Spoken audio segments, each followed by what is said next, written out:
this. This jury will hear the evidence that Travis McMichael used the N-word after killing Ahmaud Arbery.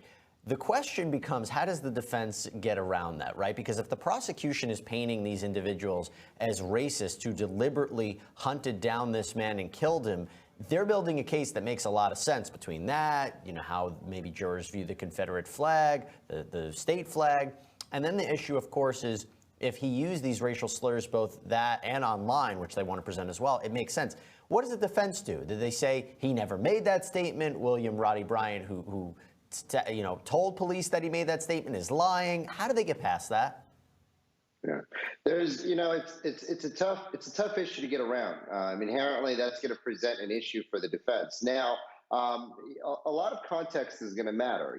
What happened right before and what happened right after, and how was the slur being used? I think are all going to be relevant portions of it. And a big thing is also using that to show that maybe this is not a hate crime is what a defense attorney maybe needs to do.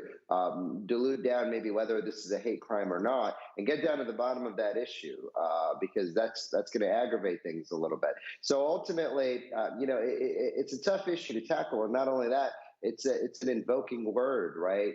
It pulls a lot of information, right, or provokes a feeling in this jury. Does it make self-defense harder to argue?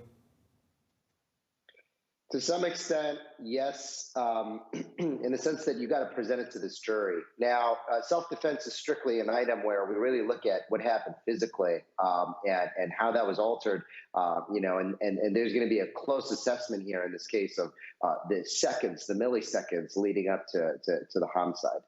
Yeah, and you also have 3 defendants who are represented by 3 separate counsel. I always feel that the case of William Roddy Bryant is different than the McMichaels, even though he is charged with the same crimes. I am curious to see if any point in the middle of this trial he turns on them or there is this kind of antagonistic relationship. It seems that it's the prosecution versus all the defense, but will there be this kind of disruption in the defense teams? I'm very curious to see how it happens.